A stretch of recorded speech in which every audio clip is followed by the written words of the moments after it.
चुनाव में राज ठाकरे उद्धव ठाकरे की हुई शर्मनाक हार।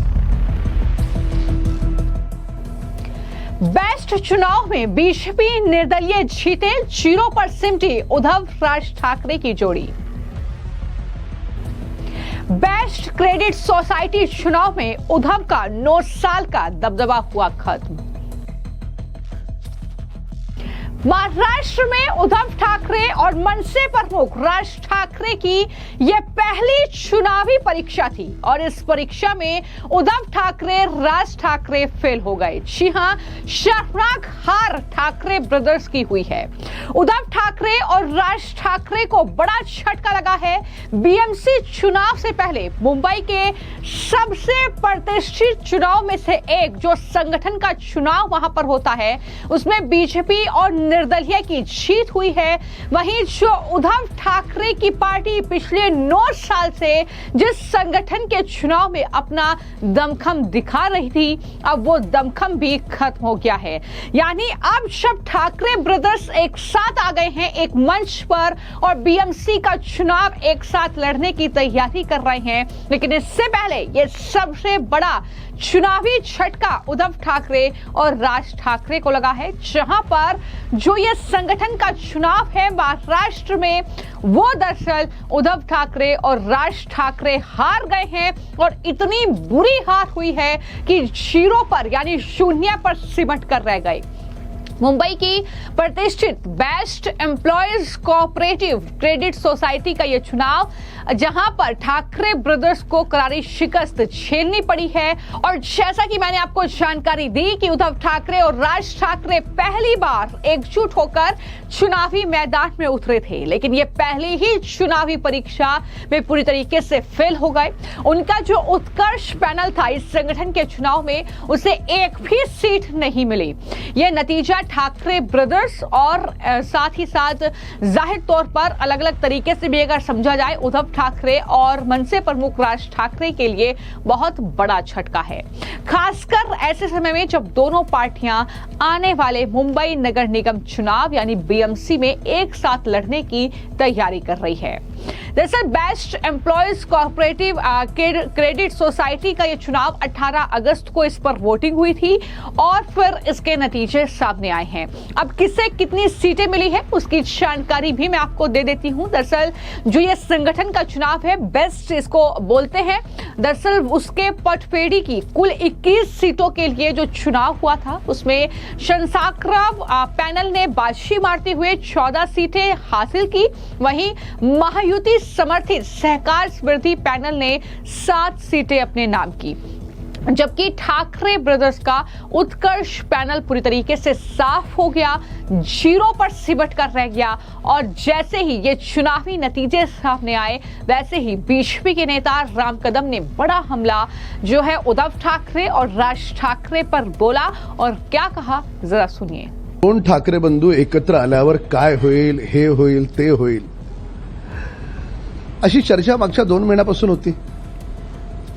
कालच्या बीएसटीच्या पतपेढीच्या झालेल्या निवडणुकीत 2 ठाकरे बंधू एकत्र आल्याच्या नंतर सुद्धा त्यांना अंदाज मिळालाय। त्यामुळे मुंबई महानगरपालिका असेल किंवा महाराष्ट्रातली कोणतीही निवडणूक असेल, ती संडेला हो किंवा मंडेला हो, ठाकरे ब्रँडला अंदाज त्याच्या नशिबी आहे। कारण लोक कामाच्या आधारावर मतदान करतात आणि ज्या पद्धतीनं माननीय मुख्यमंत्री देवेंद्र फडणवीस साहेब आणि माननीय 2 उपमुख्यमंत्री दिवस रात्र काम करतात, त्या कामाला पाहून लोक मतदान करणार आहेत। उद्धव ठाकरे कधी कोणाला भेटतात का? स्वतःच्या आमदारांना, खासदारांना, मंत्र्यांना न भेटणारा आळशी माणूस ही त्यांची प्रतिमा। तर त्याच्यामुळे माध्यमांचे रकाने ठाकरे ब्रँडनी जरूर गाजवले, पण जमिनी अवस्था काय आहे ते काल त्यांना कळलं असेल। तो इस तरीके से प्रतिक्रियाएं भी सामने आ रही है, क्योंकि ये वाकई हैरान करते हैं आंकड़े कि किस तरीके से उद्धव की जो राजनीतिक जमीन है वो वक्त के साथ खिसक रही है। अब राज ठाकरे से हाथ मिलाया है तो उसका भी कोई फायदा दिखाई नहीं दे रहा है। मैं आपको जानकारी दे दूं कि उद्धव ठाकरे की जो पार्टी है, दरअसल उसने बेस्ट पटपेड़ी में पिछले 9 साल से पकड़ बनाए रखी थी, लेकिन इस बार नतीजों ने न सिर्फ उनकी सत्ता छीन नहीं बल्कि उद्धव और राज ठाकरे की साख पर भी सवाल खड़े कर दिए हैं। हालांकि इसको लेकर जब यूबीटी के नेता आनंद दुबे से सवाल किया गया तो उन्होंने ये कहा कि हम 9 साल से सत्ता में थे। उन्होंने कहा कि एंटी इनकम्बेंसी हमारे खिलाफ जो है वो कहीं ना कहीं बढ़ गई, और इतना ही नहीं, उन्होंने दूसरी तरफ ये भी आरोप लगाया कि पैसे बांटे गए, धन बल का इस्तेमाल इस चुनाव में हुआ, इस वजह से ऐसा रिजल्ट रहा। तो दोनों ही बातें यहाँ पर यूबीटी के नेता कर रहे हैं, और क्या बोल रहे हैं आनंद दुबे वो भी सुनिए। ये जो लापरवाह सरकार है और जो महानगर पालिका है, इससे लोगों को निजात मिलेगी और आने वाले समय में मुंबई पानी में नहीं डूबेगी, ऐसी हम उम्मीद करेंगे। क्योंकि सभी हो, चाहे सड़कें हो, चाहे रेल मार्ग हो, चाहे और भी कोई मार्ग हो, सब अस्त व्यस्त हो जाते हैं केवल लापरवाही की वजह से। ऐसा फ्यूचर में न हो, इसके लिए सरकार को कड़े से कड़े नियम और एक पारदर्शी ढंग से काम करने का तरीका ढूंढना ही पड़ेगा। और देखिए, 9 साल से हमारी सत्ता थी बेस्ट में, और 2016 में आखिरी चुनाव हुआ था, तो एक एंटी इनकम्बेंसी भी होती है। बहुत दिनों से, बहुत सालों से हम हैं, और ये कोई आम जनमानस का चुनाव नहीं होता, एक संगठन का चुनाव होता है। उसमें जरूर आपने देखा कि जिस प्रकार पैसे बांटे गए और जिस प्रकार धन बल का प्रयोग किया गया, एक दूसरे को अप्रोच किया गया, और जिसकी सरकार होती है, केंद्र में बीजेपी है, राज्य में बीजेपी है, महानगर पालिका में बीजेपी है, तो स्वाभाविक सी बात है कि उनके लोग, इन्फ्लुएंस सब ज्यादा है। तो हम इसको नहीं मानते कि कोई हमारी हार है। हमने बहुत अच्छा चुनाव लड़ा है, हमने बहुत अच्छा प्रशासन दिखा दिया है बीएसटी के कामगार यूनियन में। तो हम ये चाहेंगे कि आने वाले समय में हम और ताकत से इसमें आएंगे, और इस चुनाव को कोई राजनीतिक चुनाव के चश्मे से न देखे। एक संगठन का चुनाव है जिसमें हार जीत होती रहती है।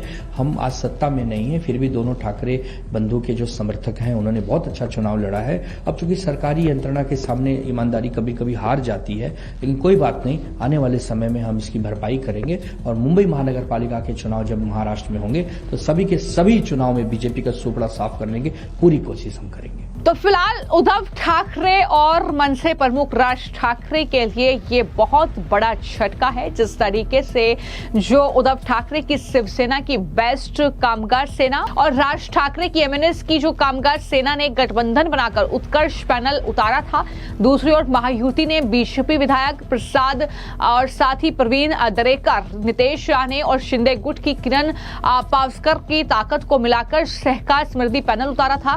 तो इस तरीके से ये पूरा चुनाव हुआ। वहीं बेस्ट वर्कर्स यूनियन समर्थित जो शांसाकराव पैनल था उसने भी सभी 21 सीटों पर उम्मीदवार खड़े किए थे और शानदार जीत उसने हासिल की। बीजेपी ने भी शानदार प्रदर्शन इसमें किया, लेकिन ये पहली चुनावी लड़ाई थी ठाकरे ब्रदर्स की एक साथ एक मंच पर आकर। लेकिन इस अग्नि परीक्षा में वो पूरी तरीके से नाकाम रहे, फेल हो गए, और उन्हें भविष्य की राजनीति में नई रणनीति बनाने पर अब जाहिर तौर पर मजबूर होना पड़ेगा। क्योंकि अगर संगठन का चुनाव नहीं जीत पा रहे हैं तो कैसे बीएमसी और आगे आने वाले चुनाव उद्धव ठाकरे या राज ठाकरे मिलकर जीत पाएंगे, ये बड़ा सवाल है। फिलहाल आपकी इस पूरे मामले को लेकर क्या राय है, हमें कमेंट बॉक्स में जरूर लिखें। धन्यवाद।